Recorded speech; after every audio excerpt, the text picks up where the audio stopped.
Hi, I'm Joe Walensky, and I'm the program manager for ConveyUX. And for the past 8 years, that's been Seattle's annual user experience conference, and it's put on by Blink, and we're pleased to be doing it again. It'll be coming up March 3rd, 4th, and 5th, and we have a lot of great speakers set up for the conference, and hopefully you'll be interested in joining us for a fun time with that. And one of the fun things I get to do is talk to all the speakers that are part of the event. And so today I am talking to Kathryn Parkes. Hello, Kathryn. How are you today? Hi, Joe. How are you doing? I'm good. Yeah, I'm all right. It's a pretty decent afternoon in Blink's headquarters in Seattle. Where are you talking to us from? I am speaking to you from Dunleary, which is just outside Dublin in Ireland. So it's a crisp but clean in Dublin.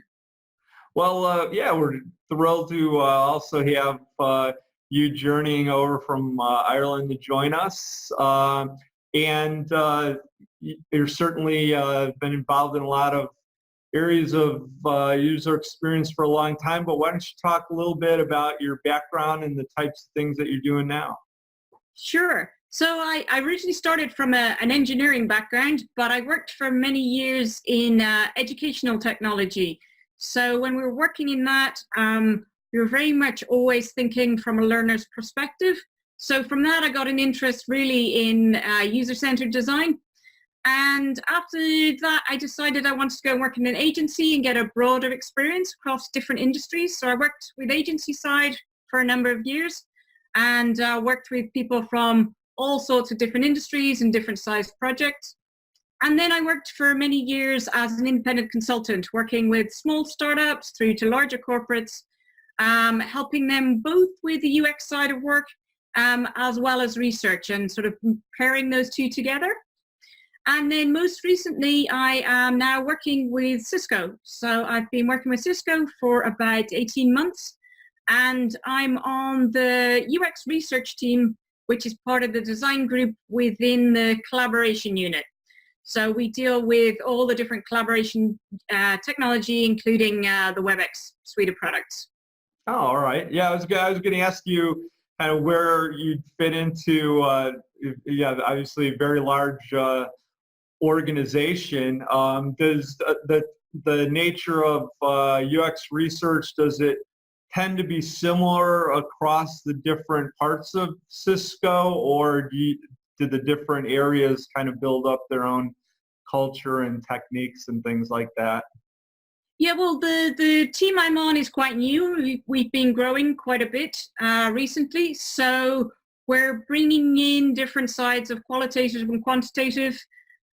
Before, it might just have been usability testing, but we're trying to broaden that out now across different areas, including sort of baselines, benchmarking, as well as doing concept studies and more strategic studies as well. So broadening out the focus that research has, as well as my team works across lots of different product areas as well. So it's really interesting just in, as you say, for me in now being in a larger enterprise, and also for me working remotely with a team that's around the world. It's interesting being in a collaboration unit and also, you know, working remotely with a team that's in San Jose, some people in Shanghai, in Galway in the west of Ireland, and all across Europe. So it's a really interesting role to be working in looking at collaboration from my own point of view as well. Yeah, it's really exciting to be involved with people with those different areas and the perspectives that come along with it. Absolutely, yeah. I'm sure you've always have a full plate of things to do week in and week out. Is there anything new and exciting that you've been thinking about? Well, one area I've been really interested just in my own time is been looking at biomimicry. So it's this idea of looking at nature and what we can learn from nature. And the idea really is that nature has had, 3.9 billion years of R&D to go through. So what we're seeing is proven solutions, and natural selection has meant that it's already tried out lots of different concepts. And the idea from biomimicry is what we can actually learn and take and then apply into different areas of life. So it might be into product design, for example. And there's lots of examples really how that's been used in physical products. One of the most famous obviously is Velcro, for example. So somebody saw the little burrs that stick out and thought about this hook mechanism, and that became Velcro. And another one was that somebody observed paper bees, and they saw that it was using wood pulp to make paper. So this is where the origins of using wood pulp for paper came from. So it's gone back a long time, but it's very relevant at the moment, I think, because people are very aware of nature and sustainability, and more people are now looking to those proven sustainable systems and beginning to see how we can apply that into the work that we do. So I'm interested in a point of view on whether we can actually apply that to software and software systems as well, and whether we can learn things from the way animals and nature collaborates and communicates, and how whether I can bring some of that into the work that I'm doing. I'm going to have to look into that myself and read up a little bit about it, because it sounds really interesting, but I never really thought about it. I'd never heard the paper pulp and the Velcro anecdotes before. It all makes sense. So yeah, do a little my own research on that. Yeah, it's really interesting when you get into it, because there's lots of examples. Even the shapes of the fronts of trains, they've looked at different animals and the speed they go and all sorts of things. So yeah, lots of examples from physical products and things like that. Well, let's talk a little bit about your presentation that you're going to do at the conference. You're going to be one of the sessions leading us off for the 3 days. So tell us a little bit about what we can expect. So my talk is entitled The Nature of Collaboration.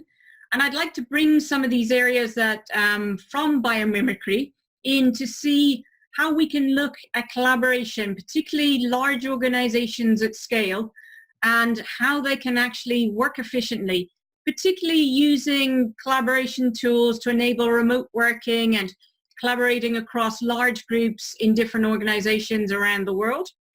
And there's really interesting parallels that you can look at when you look at things like social insects. So these would be things like ants and bees and termites, that a lot of the time the interactions between them are very simple. But altogether, collectively, what they can do is solve very, very complex problems when they come together. So quite often the signals between the insects may be very, very simple, and there's a simple feedback mechanism. Often what they're doing, though, is just making an effect on the environment around them. And another agent comes along and picks up on that and builds from that. And that, I think, is a lot of parallels when you look at messaging, that we're each leaving little trails that are quite small interactions. But when we build it all together, we can look at how organizations work together. And again, insects tend to be quite self-organizing. And I think that's very interesting on how large numbers can come together in a self-organizing way and build quite incredible structures together. So that's part of the area I'm interested in, how we can apply this to things like remote working and virtual meetings, and how we can make that particularly relevant maybe for doing research as well, because a lot of the time in research, we pick up on a lot of social cues, body language, and how we can do that when we're working remotely. So a lot of the time I'm doing research now, I'm talking to people like this on video conferencing solutions. And are there extra signals and social cues that we can bring into that, and a bit of looking at artificial intelligence and things like that can help us in how we do our UX design and our research.